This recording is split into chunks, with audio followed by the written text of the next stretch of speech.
Shalom, saudara-saudara yang terkasih di dalam nama Tuhan Yesus. Senang sekali dapat kembali berjumpa pagi hari ini, Selasa 9 November 2021. Sebelum kita masuk di dalam renungan hari ini, mari saya ajak kita untuk berdoa. Terima kasih Tuhan Yesus, kami bersyukur hari ini kami boleh datang ke hadirat Tuhan dengan penuh sukacita. Kami bersyukur karena Engkau terus memelihara hidup kami. Tuhan Yesus, sebentar kami rindu lebih lagi belajar, mengerti tentang kebenaran firman-Mu. Urapi kami dimanapun kami berada saat ini.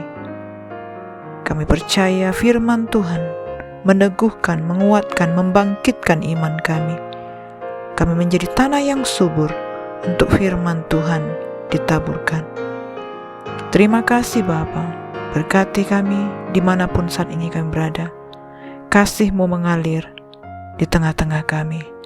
Terpujilah nama-Mu Tuhan. Kami berdoa dalam nama Yesus Kristus. Amin. Saudara-saudara yang dikasihi oleh Tuhan, judul renungan harian kita hari ini adalah detail kecil yang penting, yang tertulis di dalam Yohanes 20 ayat 1 sampai 10.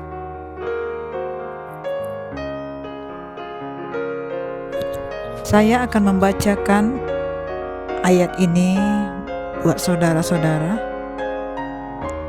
Kebangkitan Yesus.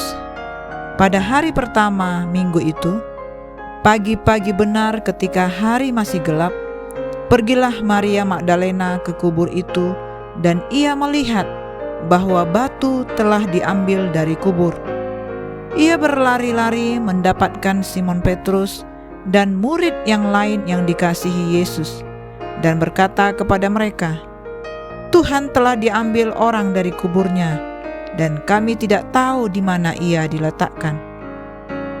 Maka berangkatlah Petrus dan murid yang lain itu ke kubur.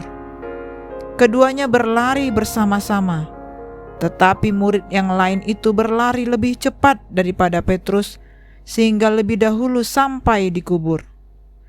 Ia menjenguk ke dalam dan melihat kain kapan terletak di tanah.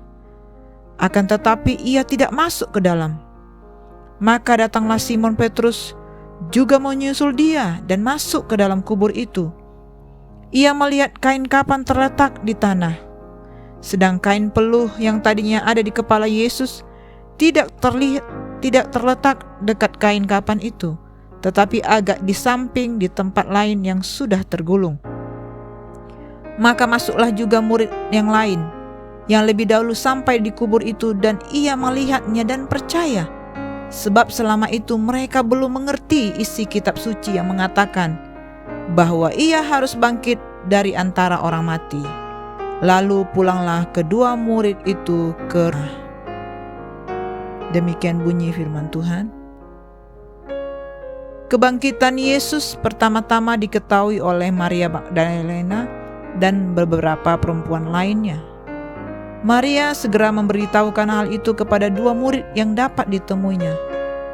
Petrus dan seorang murid lain mendapat kabar itu. Murid itu segera berlari menuju makam Yesus, tetapi ia tidak masuk. Petrus yang baru tiba langsung masuk dan menemukan kain peluh Yesus tergulung rapi di suatu tempat. Itu membuat mereka percaya Yesus telah bangkit. Orang-orang Yahudi mendiskreditkan peristiwa kebangkitan Yesus. Mereka menganggap hal itu mustahil dan tidak masuk akal. Mereka menuduh adanya komplotan yang mencuri jenazah Yesus. Padahal buktinya ada pada makam Yesus itu sendiri. Bak detektif, kita hanya perlu mencermati petunjuk-petunjuk yang ditinggalkan. Ada satu detail kecil yang penting. Kain peluh dan kain kafan. Sesuai tradisi pemakaman Yahudi zaman itu, jenazah Yesus dibungkus dengan kain lampin, sedangkan bagian wajahnya ditutup dengan sehelai kain peluh. Seandainya jenazah Yesus dicuri orang, mustahil bungkusan lampin jenazah dibuka dan ditinggalkan utuh di lokasi kejadian. Tidak ada pencuri yang cukup waras mau melakukan hal itu. Lagi pula, pencuri tidak akan menyempatkan diri membuka kain peluh Yesus, menggulungnya dengan rapi, lalu meletakkannya di suatu sudut. Tetapi bukti-bukti kebangkitannya harus ditunjukkan sebagai kebaikan hanya kepada teman-teman khususnya, dan oleh mereka harus diberitakan kepada dunia, supaya berbahagialah mereka yang tidak melihat namun percaya. Cara pembuktian itu ditunjukkan sedemikian rupa sehingga memberikan kepuasan yang penuh bagi orang-orang saleh yang cenderung mau menerima ajaran dan hukum Kristus, dan pada saat yang sama juga meninggalkan ruang bagi orang-orang yang bersikap masa bodoh dan tetap bersikeras dalam ketidakpercayaan mereka untuk merasa keberatan dengan bukti itu. Dan ini merupakan pengujian yang adil, yang disesuaikan dengan keadaan orang-orang yang sedang diuji. Kesimpulannya, Kristus sungguh bangkit. Ia tidak dicuri orang. Kebangkitannya benar-benar terjadi. Syukur atas kepekaan penulis Alkitab yang mencatat setiap detail dari peristiwa kebangkitan Yesus. Iman orang-orang Kristen pada setiap zaman semakin diteguhkan ketika menyelidikinya.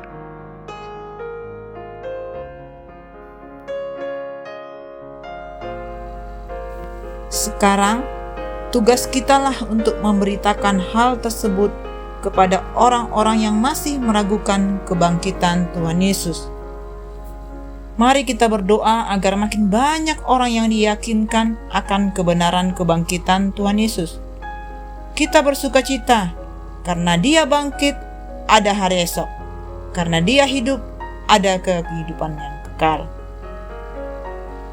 Demikianlah firman Tuhan yang dapat kita renungkan hari ini. Mari kita lebih lagi untuk memperhatikan setiap detil-detil dari firman Tuhan. Segala sesuatu yang terjadi dalam kehidupan kita mendatangkan kebaikan buat setiap kita. Mari kita bersatu di dalam doa. Terima kasih Tuhan untuk kasih setia Tuhan yang begitu besar yang kami rasakan. Engkau sudah mati menebus dosa-dosa kami. Engkau memberikan nyawamu kepada setiap kami, umat manusia. Terima kasih Tuhan, biar kami mempercayakan hidup kami sepenuhnya kepada Tuhan. Dan kami percaya bahwa Yesus Kristus yang sudah membawa kami masuk dalam rencananya yang besar. Terima kasih Bapa, berkati kami semua dimanapun kami berada, yang sudah mendengarkan firman Tuhan, sehingga firman Tuhan menjadi pelita bagi kaki kami, terang bagi jalan-jalan kami. Urapi kami semua Tuhan. Kami bersyukur buat firman-Mu. Hanya di dalam nama Tuhan Yesus kami berdoa dan bersyukur. Sama-sama kita katakan amin. Selamat pagi. Selamat beraktivitas. Tuhan Yesus memberkati.